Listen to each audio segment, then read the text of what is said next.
Good evening. Welcome to Washington. I'm Brett Baer. President Trump says he deserves an A+ for his accomplishments as president. And if he were to be impeached, the economy would have a failing grade. The comments in an interview with Fox News come amid increasing talk of possible legal and political problems for the president following convictions for two of his former associates. But it also comes as a tense exchange with dueling statements today erupted between the president and his attorney general. Chief White House correspondent John Roberts starts us off tonight from the North Lawn. Good evening, John. Brett, good evening to you. The one personal quality that President Trump appears to value above all else is loyalty. Tonight, we learned that now two people who were very close, very loyal to the president, have chosen their own well-being over his.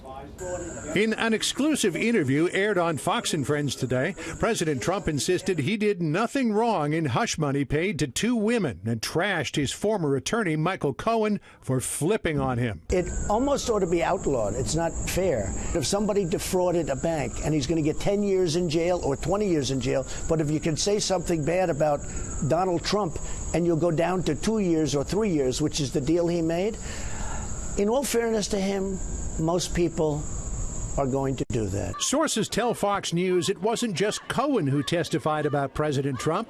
Prosecutors granted immunity to American media CEO David Pecker to learn about his involvement in payments to Karen McDougal and Stormy Daniels and what role, if any, President Trump had in it. With talk swirling in Washington about possible impeachment, the president warned it would risk the economic gains of the last 22 months. If I ever got impeached, I think the market would crash. I think everybody would be very poor. In an interview with Sky News, Rudy Giuliani went even further about the fallout from an impeachment.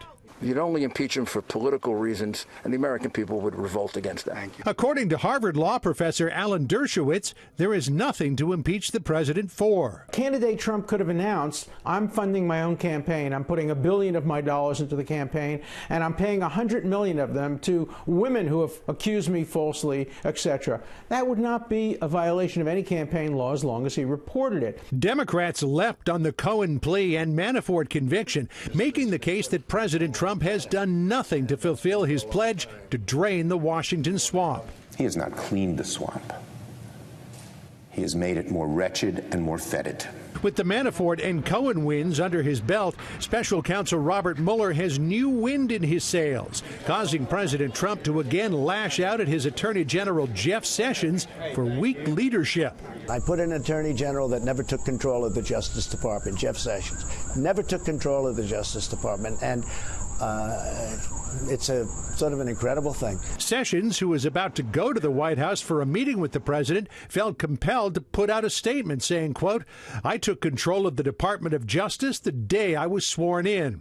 But the president also took another swing at Sessions for recusing himself from the Russia investigation. He took the job, and then he said, I'm going to recuse myself. I said, what kind of a man is this? That prompted Sessions to respond in a statement, quote, while I am Attorney General, the actions of the Department of Justice will not be improperly influenced by political considerations. President Trump has given no indication that he is going to fire Jeff Sessions, but some prominent Republicans are now suggesting that after the midterm elections, maybe Sessions should step down. Brett? More on all this with the panel. John Roberts, live on the North Lawn. John, thanks.